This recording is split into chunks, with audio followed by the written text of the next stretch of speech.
Okay, so picture this. It's, well, it's a really common scenario, unfortunately. You're a dedicated federal employee, right? You've Well, had a work injury, you've done everything right, and you've had to travel maybe quite a distance to get the specific medical care you need. yeah, maybe it's out of town, maybe an overnight stay, maybe just hundreds of miles in the car. Exactly. And you submit your travel reimbursement claim to OWCP, the Office of Workers' Compensation Programs, thinking, okay, this should be Yeah. straightforward. Then, bam, Yeah. that letter arrives denied. Denied. And you're left wondering why. And often the reason is something vague, like a closer provider was available. So the travel wasn't necessary. Right. Leaving you holding the bag for hundreds, maybe thousands in mileage, hotels, whatever it was. But here's the kicker, right? What if that closer provider they mentioned, what if they don't actually take OWCP patients, Mm. which happens a lot? Or they don't even exist anymore. Maybe they retired, moved. Exactly. It's incredibly frustrating, and it leaves people feeling stuck, out of pocket, Yeah. and just confused. Yeah, we hear about this constantly. It really highlights a disconnect in how these claims get handled. It really does. So that's what our deep dive is all about today. We want to navigate this specific challenge. We're going to pull back the curtain a bit. Yeah, look at why these denials happen, what your actual rights are under FECA, that's the Federal Employees Compensation Act. And give you a clear step-by-step guide. Hmm. You know, how to appeal, how to hopefully get your money back. We'll talk forms, who to notify, and crucially, how to gather the evidence you absolutely need to make your case. Turn that no into a yes. It really is striking how often it boils down to, well, bad or outdated information on OWCP's part. Mm-hmm. The basic reason for denial, like you said, is OWCP won't pay for travel they decide wasn't necessary. And they have this kind of rule of thumb, right, about distance. Yeah, their general guideline is round trips up to about 100 miles. So 50 miles each way, that's usually considered reasonable without needing special permission beforehand. Okay, 100 miles round trip. But if you go much farther than that, or you need to take a flight or stay overnight, especially if you didn't get prior authorization, that's going to raise a red flag. Right, it's almost guaranteed to get flagged. We've seen cases, a trip over 100 miles denied because OWCP's system showed maybe a specialist just 40 or 50 miles away. Even if that specialist wasn't suitable or didn't take OWCP.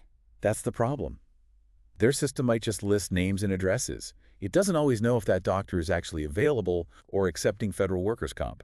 So someone living in a rural area, their nearest qualified specialist might genuinely be 120 miles away. Correct.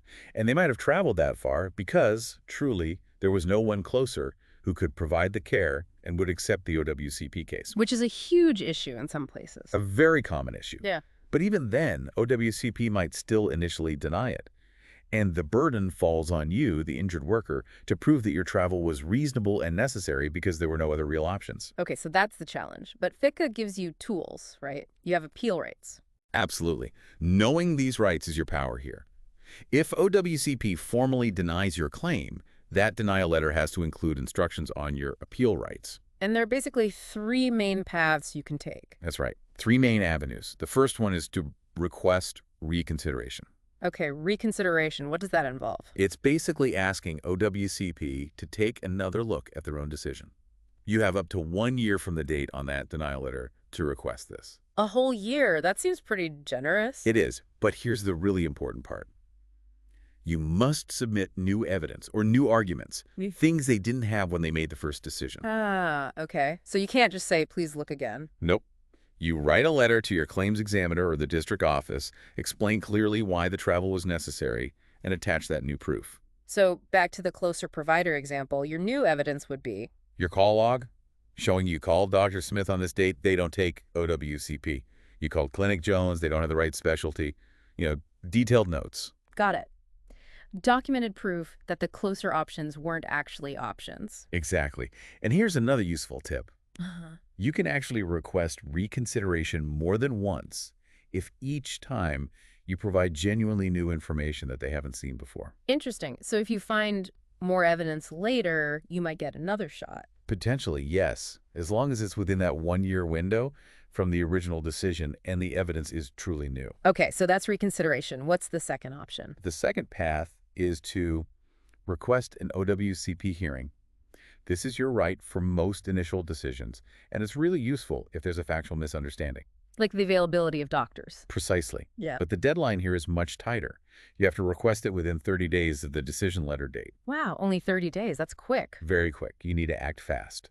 Now, you have two choices for the hearing itself. Okay. You can request an oral hearing, where you actually get to talk to an OWCP hearing representative, maybe by phone, video, or sometimes in person. Oh. You can explain things, testify, submit your evidence. That sounds helpful for clearing things up directly. It can be very effective, especially for those "I called 5 doctors, here's what happened" scenarios. The downside: it can take a few months just to get the hearing scheduled. Ah, okay. And the other option? The other is a review of the written record. Here, there's no talking.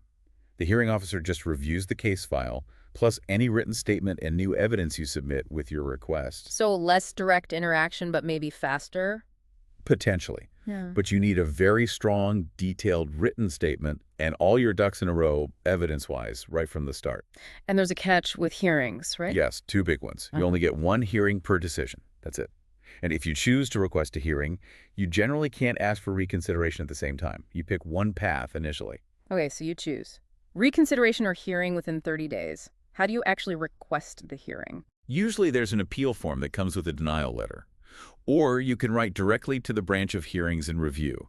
Make sure you include your name, case number, the date of the decision you're appealing, and clearly state if you want an oral hearing or a review of the record. Got it. So reconsideration, hearing, what's the third way? The third route, and it's usually the last resort after the others, is an appeal to ECK. That's the Employees Compensation Appeals Board. ECCAB. And they're different from OWCP. Completely separate. They're an independent appellate body. Think of them like a higher court for these specific cases. Okay. When would you go to ECK? You could appeal to ECK within 180 days, so 6 months, of the final OWCP decision.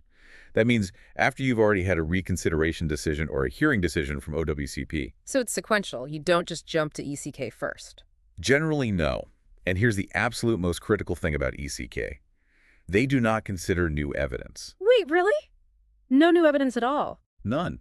They only look at the evidence that was already in your case file when OWCP made its last decision, the one you're appealing. Wow. So you really need to get all your proof submitted during the reconsideration or hearing stages. Absolutely critical. ECCAB is not the place to introduce that call log you forgot earlier. So what does ECCAB do then? They review the existing record to see if OWCP made a mistake in applying the law or the facts, or if OWCP abused its discretion. Did they follow their own rules based on the information they had? It sounds much more formal, more legalistic. It is. It often involves attorneys, can take a year or even longer for a decision. They can overturn OWCP's decision or send it back remanded with instructions. And how do you start an ECPIC appeal? You file a specific form, Form AB1, directly with their office in Washington, D.C. Okay, so 3 distinct paths with different rules and deadlines. Right. And the overarching principles are always follow the instructions and deadlines in that OWCP decision letter. They spell it out. And you usually pick one path at a time. Correct. You can't usually do a hearing and reconsideration simultaneously. But if one fails, you might be able to try another, assuming you meet the deadlines. Like if you miss the 30-day hearing deadline, you might still be within the 1-year window for reconsideration. And always include your case number and the decision date on everything you send. Non-negotiable. That's how they find your file. Okay, that clarifies the options. Now, let's talk preparation. You're going to appeal. What's the first practical step? Notification. You have to notify OWCP in writing. This isn't optional. Who exactly do you notify? Depends on the appeal route. For reconsideration, write to your claims examiner or the district office listed on your notice. For a hearing, address it to the branch of hearings and review. For ECAB, it's the ECB clerk. And how should you send it? Just regular mail? No, definitely not. Always use certified mail with a return receipt requested or some kind of track delivery, or upload via the eComp portal if that's an option. You need proof they got it and when. That paper trail is vital. Good point. Proof of receipt. Who else should know you're appealing? It's a good idea to inform your agency's injury compensation specialist. They can't make OWCP change its mind, but they might help you get documents or even time off if you have an oral hearing. What about union reps or lawyers? Oh, absolutely.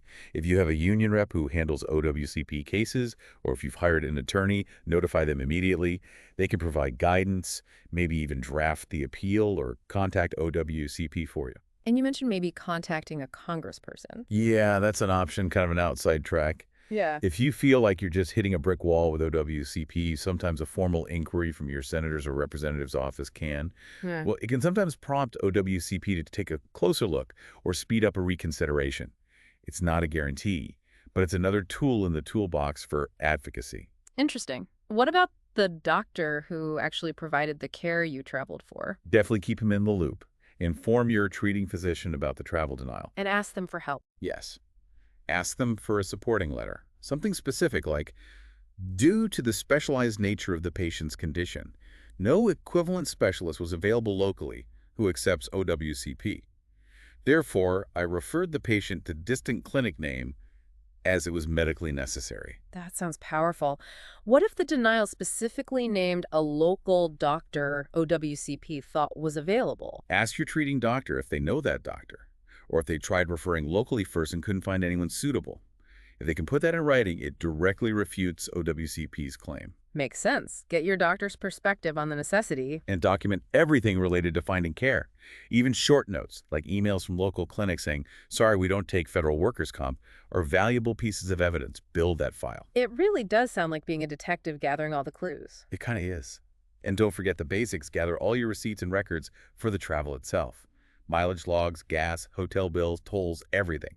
You'll need these originals or clear copies if your appeal works and they approve the reimbursement. Okay, so we've covered the prep. Now let's get really practical. Step by step. How do you fix a denied travel reimbursement? All right, step one. Review the OWCP denial notice. Like we said, read it very carefully. Pinpoint their exact reason. Was it distance? Was it supposed provider availability? Note the decision date and find that appeal rights page. That's your starting point. Step 2. Verify local provider availability. This is your detective work. Exactly. Play detective. Call those providers OWCP mentioned or ones you found nearby. Ask the two key questions. 1, do you treat my specific injury? And 2, crucially, are you accepting new patients covered by federal workers' comp, OWCP? Because just being in-network doesn't mean they're actually available or willing to take an OWCP case. Precisely. Doctors retire, move, stop taking comp cases. Their lists get outdated fast. Sure. So you call and you create that call log, date, time, clinic name, person spoken to, and what they said. Dr. Adams retired, Clinic B not accepting new OWCP. Dr. Charles requires upfront payment. And that call log is gold. It's probably your single best piece of evidence to counter the closer provider denial. If you can get any of them to put, we don't accept OWCP in an email, even better. And what if, doing this, you do find someone local who works? Well, that's good information for the future. You should probably use them for ongoing care if they're suitable. But for the past trip that was denied, if you can show that at that time no one suitable was available, you still have grounds to argue that the travel was necessary then. Okay, makes sense. So step 1, review. Step 2, investigate. What's next? Step 3, gather supporting evidence. Pull everything together. Your call log from step 2, any written refusals from clinics. That strong letter from your treating doctor explaining why the travel was necessary. Medical referrals, maybe? Yes, referral slips. If you used OWCP's own online provider locator and it came up empty, maybe a screenshot of that. Any emails or letters where you might have asked OWCP about travel beforehand. And make sure the form you originally submitted, the OWCP 957, was filled out correctly. We'll get to that next. Right, the form itself. That's step 4. Step 4, use the correct form, OWCP 957 for travel. This trips up so many people. It seems small, but it's huge. You must claim travel reimbursement on form OWCP 957. Not the regular medical bill form. Not form OWCP 915, which is for medical bills. Using the wrong form is basically an automatic denial for travel costs, regardless of merit. Okay, OWCP 957. Are there different versions? Yes, there's OWCP 957A, which is primarily for mileage, and OWCP 957B for other costs like lodging, meals, tolls, airfare. And you need receipts. You need to attach copies of receipts for any single expense over $75. And you always need receipts for lodging or airfare, regardless of the amount. Fill out the form completely and accurately. Incomplete forms are another easy reason for them to deny it. Good details. Okay, forms correct, evidence gathered. Step 5. Step 5. Explain and appeal in writing. Now, you draft your actual appeal letter, address it correctly, like we discussed, claims examiner for reconsideration, branch of hearings for a hearing. Include all the key info in the header. Yes. Your name, OWCP case number, the date of the decision you're appealing, and clearly state which appeal path you're taking. Request for reconsideration or request for hearing. Then get straight to the point. Exactly. State the issue clearly. I am appealing the denial of my travel reimbursement for the trip to Clinic X on date Y. OWCP denied this, stating a closer provider was available. And then you hit them with the evidence. Right. You systematically refute their reason. I diligently searched for local care, but found no suitable provider who accepts OWCP patients. Then, list the providers you contacted, the dates, the outcomes, referred to your attached call log. Directly address any specific doctors OWCP named, if you can. Emphasize that you undertook the travel because it was the only way to get the medically necessary authorized care. And you mentioned citing the rules. Yeah, that's a smart tactic. You can mention the regulation, like 20 CFR Section 10.315, which confirms that travel costs related to authorized medical care are covered. And point out that even travel over 100 miles can be approved if it's justified. It shows you know their own policies. Keep the tone professional. Absolutely. Polite, factual, concise, stick to the point, and clearly state what you want. I respectfully request that OWCP reconsider this denial and approve reimbursement for my documented travel expenses totaling sex gas. Final checks before sending. Attach copies of all your supporting documents. Keep a complete copy of everything you send for your own records. And again, use certified mail or e-comp upload for proof of submission. Okay, so letter sent. What's step 6? Step 6. Submit and follow up. Get it sent well before the deadline. Then maybe wait a couple of weeks and call OWCP or check eComp just to confirm they received your appeal package. Make a note of that confirmation. And then you wait. Pretty much. Mark your calendar with estimated timelines. Reconsiderations might take a month or two, maybe longer. Hearings take time to schedule, and then the decision can take another 60 days or more after the hearing. Keep saving any related documents that might come in. Patience is needed here. Okay, what if, after all that, OWCP still says no? After reconsideration or hearing? That brings us to step 7. Consider higher appeals or assistance, if needed.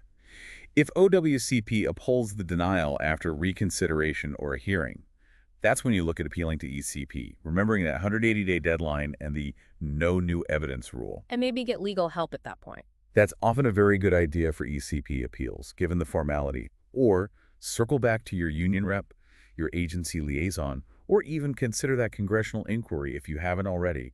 Don't just give up. Right. Denied doesn't mean done. Exactly. Many initial denials, especially for travel, get overturned when the claimant provides the right information and documentation. Persistence pays off. So how can people avoid this headache in the future? Any prevention tips? Definitely. The number one thing is get pre-approval for long trips. If you know you need to travel more than roughly 100 miles round trip or stay overnight, call or message your claims examiner before the trip and ask for written authorization.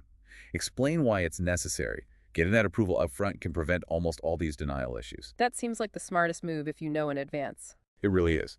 Also, use closer OWCP providers if they are truly available and suitable. Now that you've done the research for your appeal, you might know who locally does accept OWCP. Using them when possible shows OWCP you're being reasonable, even though you do have the right to choose your physician. And keep good records, always. Always. Maintain detailed documentation for any future travel. Keep those receipts meticulously. Keep notes from your doctor explaining the need for any follow-up travel. Make it a habit. That makes a lot of sense. You mentioned earlier that finding local doctors who take OWCP can be a real challenge. Are there resources that can help with that side of things or with the paperwork itself? Yes, absolutely. That's a critical point. Yeah. Sometimes the core problem is the lack of accessible local care from providers willing to navigate the OWCP system. This is where specialized clinics or case management services can be invaluable. Like clinics that specifically focus on federal workers' comp. Exactly. For example, we know of resources like Restore Muscle and Joint, which operates in areas like Kansas City and St. Louis. They specifically address this gap by having specialists who are authorized and do accept OWCP cases. Having a place like that locally can eliminate the need for long-distance travel in the first place for people in those regions. So they solve the provider access issue directly. Right. And beyond just providing the medical care, places like that often have experienced teams who understand the OWCP maze. They can help you with all the forms, like getting that OWCP 957 right or the OWCP 915 for medical bills. They help ensure the paperwork is correct from the start, which prevents a lot of denials. Can they help with the appeal process, too, if something does get denied? Often, yes. They can help gather the evidence, like documenting that local providers aren't available, or getting those crucial supporting letters from their own doctors explaining medical necessity. Because they know SECA regulations, they can help advocate for you, explain things to OWCP, maybe even advise on when it might be useful to loop in a congressional rep. So they handle the communication and paperwork side. A lot of it. They can communicate with outside specialists if needed, talk to OWCP, help coach you on writing appeal letters, track deadlines, check on reimbursement status. Basically, take a lot of that administrative burden off your shoulders so you can focus on getting better. It's about having an expert in your corner. That sounds incredibly helpful, especially when you're already dealing with an injury. It really can be. Having that kind of support system makes a huge difference in navigating what can feel like a very complex and sometimes adversarial process. So wrapping this up, the main message seems to be, don't despair if you get that initial travel denial. Absolutely not. An initial denial for travel reimbursement under OWCP is frustrating, yes, but it is very often not the final word. You have clear rights under FECA. You do. And using those rights, being persistent, and providing thorough documentation, that's how you can successfully challenge those decisions. It really comes down to understanding the rules and gathering the proof. It does. Know your rights. Meticulously collect your evidence, especially proving why the travel was necessary, and understand the steps for reconsideration, hearings, and ECK appeals. Those are your most powerful tools. It's empowering in a way to know the system and how to work within it. It really is. Which leads to a final thought, perhaps. In a world full of complex systems, bureaucratic processes, what power does it actually give us when we take the time to break down those processes, learn their specific rules, and then use that knowledge to effectively advocate for ourselves? Not just with OWCP, but maybe in any challenge we face where we feel overwhelmed by the system. Exactly. How does mastering the rules of one complex game potentially equip us to better navigate others? Something to think